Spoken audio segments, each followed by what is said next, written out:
So, what's topical?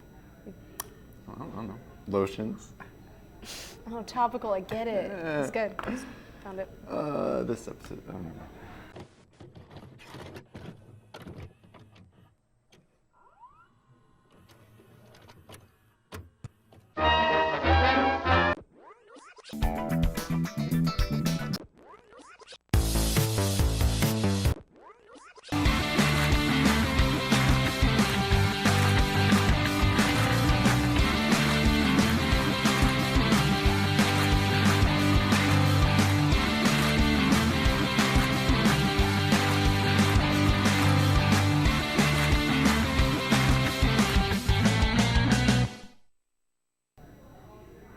Welcome back to The Real Deal, Ball State's premier entertainment news show. I'm your host, Abby Perry. And I'm Parker Carlson. Midterms have us stressed beyond belief. Parker, you're gonna give me an aneurysm. Tell me about it. Okay, get this. So I was walking down to my most stressful class. So you mean every class this semester? All right, you didn't need to call me out like that, but anywho, I started feeling this throbbing pain in my temple, and a little vein on the side of my head popped out, and I called for help, but nobody answered. I guess we live in a society. Shut up, you imbecile. I mean, don't even get me started. I can't stand it anymore. Parker, for the love of God, stop making the same pun every week.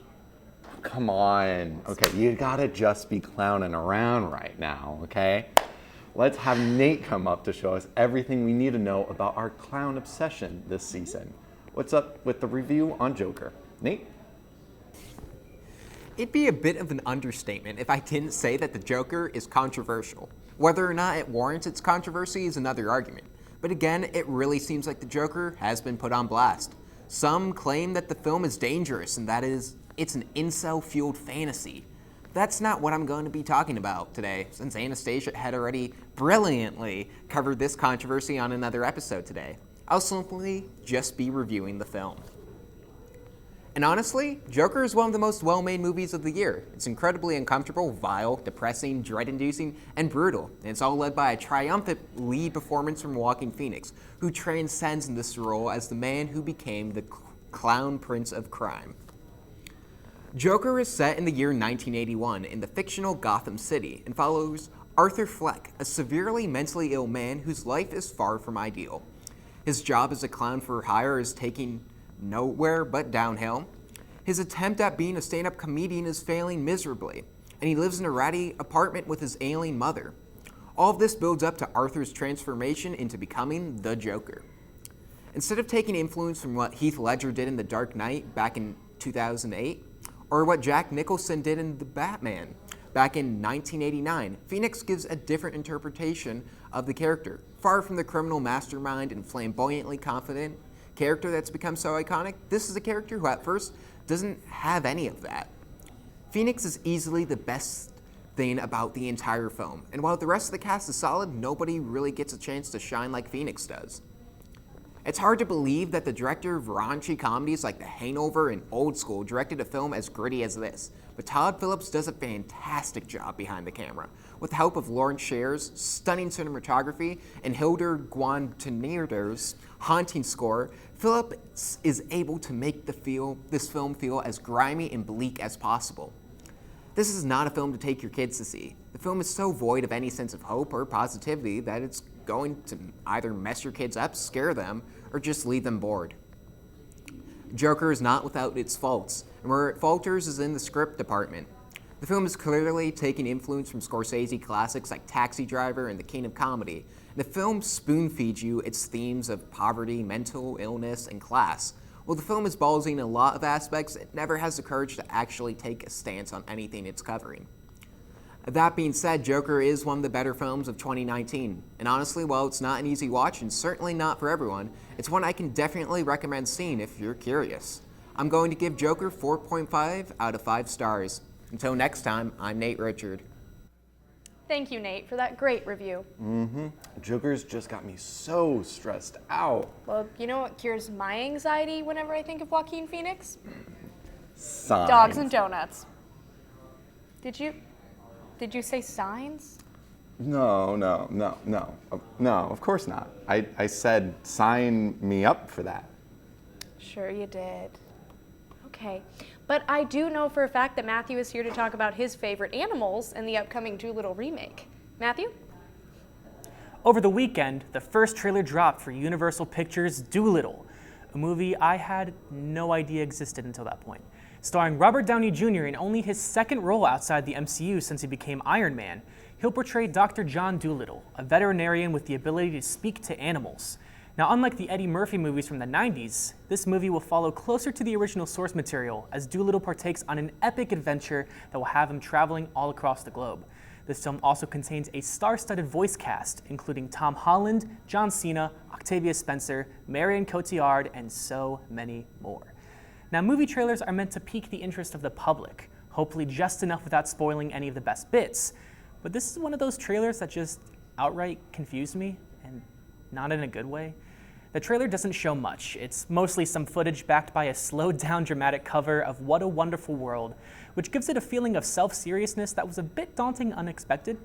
And I'd argue that the trailer itself doesn't show enough. There's barely any dialogue throughout it, containing only a few lines spoken by some of the live-action supporting characters, and Downey using what I can only imagine is a terrible Welsh accent. But this is a bit of a problem, considering the main pull of the movie is the talking animals.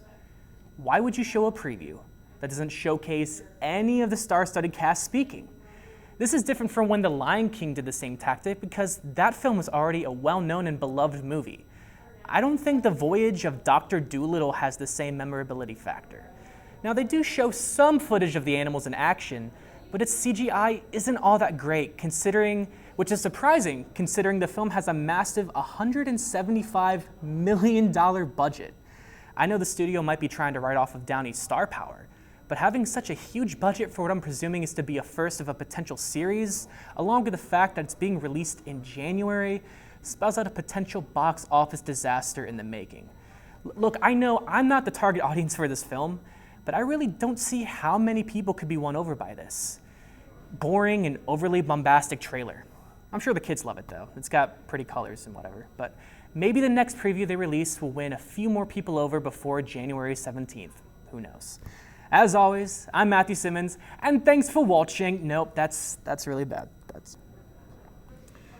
Hey, thank you, Matthew. You're getting a little hoarse, aren't you? Cut it. I can't. That's good. No, I'm done with you. Out of my show. One punch. Out of the show. You make them Out all of the the time. No, I can't handle this anymore. You're done. You're done. 5 years ago, I thought I lost you forever. There is no curse that could ever tear me away from you. Will you marry me? Yes.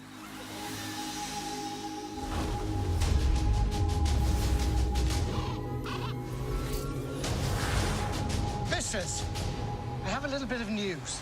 Don't ruin my morning. Philip asked me to marry him. No, I wasn't really asking. nor was I. Love doesn't always end well, Beastie. Trust me. Let us prove you wrong.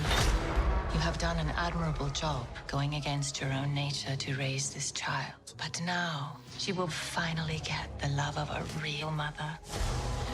Tonight, I consider Aurora my own.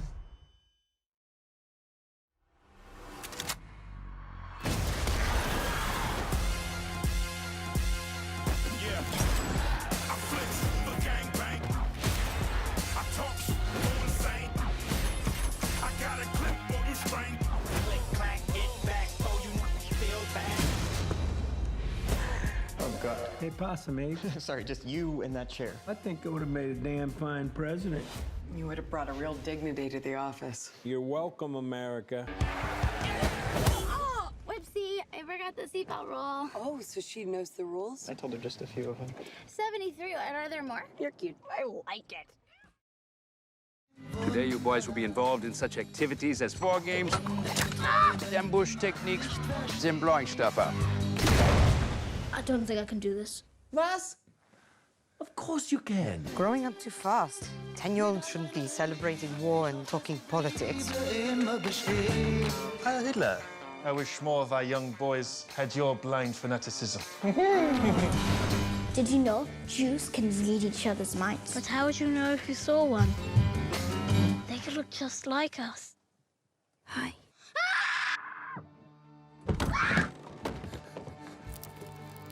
You know what I am? Say it. A Jew. Gesundheit. You know, per our original co-host agreement, you can't call cuts in the middle of a show.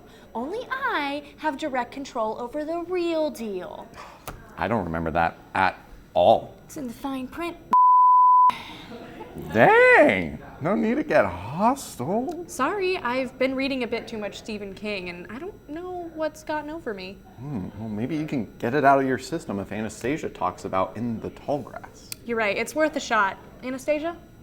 It's still October, which means I still get a pass to talk about spooky movies. I'm once again talking about an adaptation of a Stephen King story, but this time it is co-written by Joe Hill, which is King's son. The movie is a Netflix original, In the Tall Grass. First, I'm going to say spoiler warning. I'm going to try my very best not to reveal too much about the movie, but to really get across the whole trip that is In the Tall Grass, I might give away some plot points.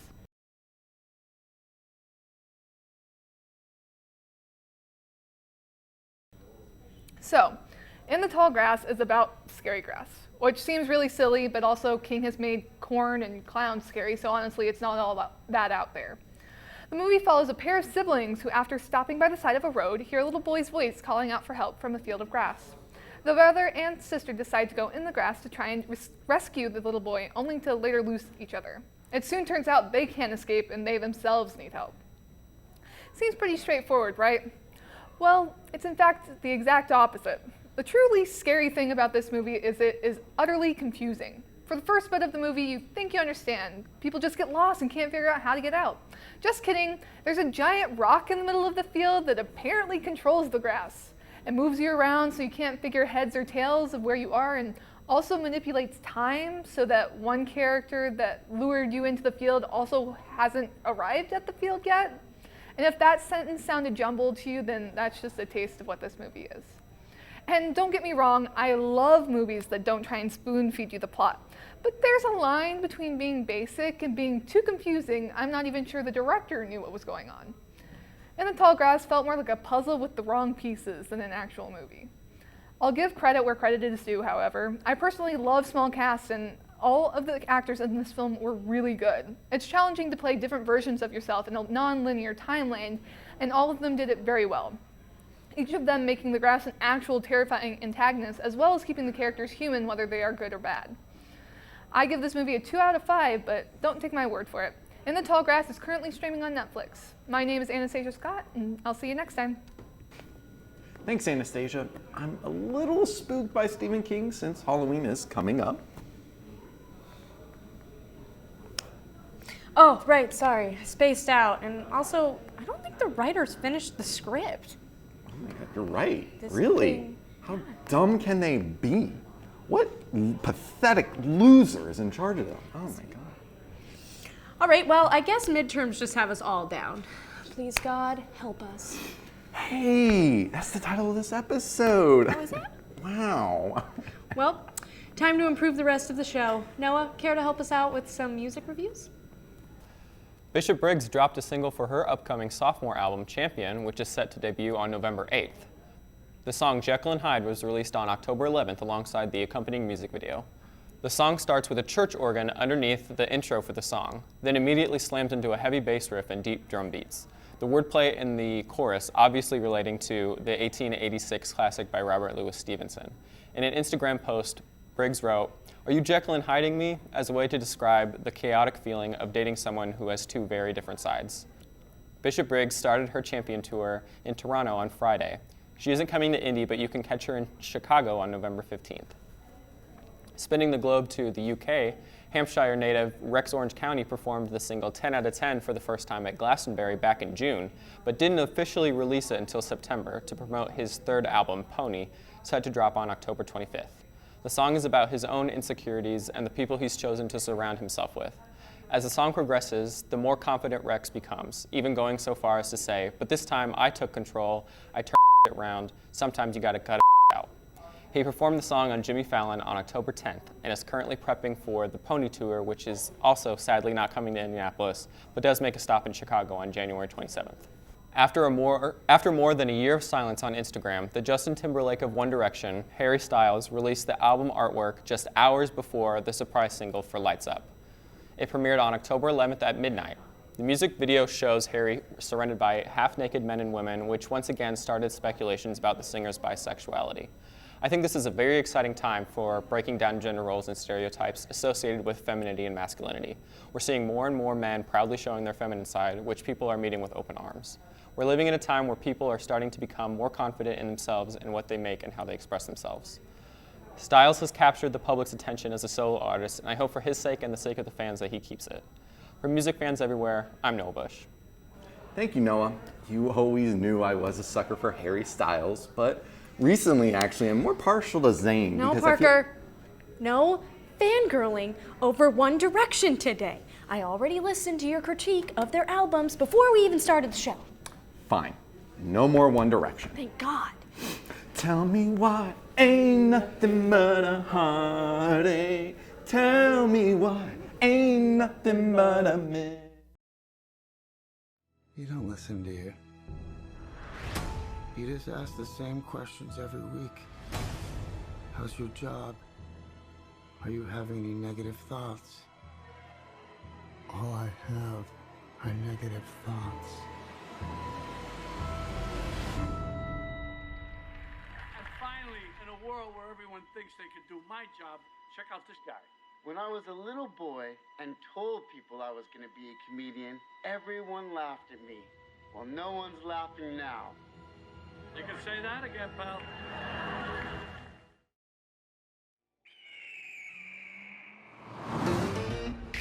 It's all so different.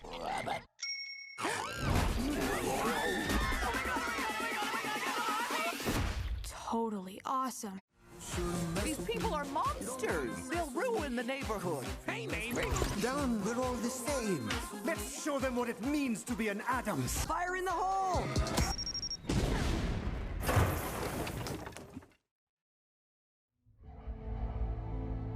He knew every move of mine before I made it.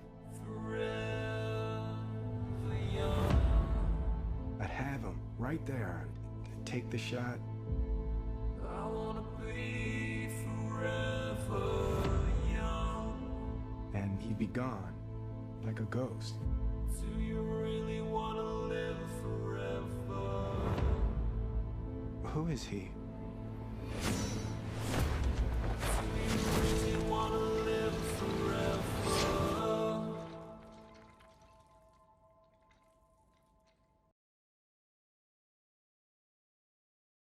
At the risk of sounding like the biggest nerd at The Real Deal, which is a title I would proudly carry along, I've got to talk about something that I got to talk to somebody about Amazon's upcoming Lord of the Rings series. I am extremely excited for this show to come, but also very nervous since I think the series as a whole has a very average track record. I mean, I honestly think that the original trilogy were some of the best films ever made, but on the other hand, I also think that the Hobbit trilogy was some of the worst movies ever made. So 50-50. In the sparse news that Amazon has revealed, it at least seems like they know what they're doing. Now, nerd time. Amazon has confirmed that the entirety of the series will only cover the Second Age. What does that mean in Middle-earth's mythos? Well, first of all, out of all of the films, Lord of the Rings and The Hobbit, they all take place at the end of the Third Age. That means even in the flashbacks when Smeagol finds the One Ring, it would have been lost for over 2,000 years. So Amazon has made it possible to have a full 3,441 years to mess around and create their own stories. Per the agreement with Tolkien's estate, Amazon cannot mess with any of the established lore, but can create anything new that won't mess up with previously made stories. Given this time frame and that the Second Age is most notable for the creation of the rings, I personally hope that this means that Amazon is going to tackle Sauron and his attempt at corrupting the elves and all the other races of Middle-earth, starting with failing with trying to corrupt the elves, then moving on to the lazy and greedy dwarves. We all hate them, oh my god. And then finally, we can see how Sauron corrupted the kings of men and turned them into the ring wraiths, which is a fan favorite and I can't wait to see on screen. Then we can see the actual forging of the one ring of power, which everybody is coming to see. Like I said, I probably sound like a massive nerd, but you know, Lord of the Rings, what are you gonna do? But you're probably wondering about the production side of this project, which has been extremely hush-hush. The only confirmation we've gotten on cast and crew has been some of the producers, a director for the first 2 episodes, and who the writing staff will be.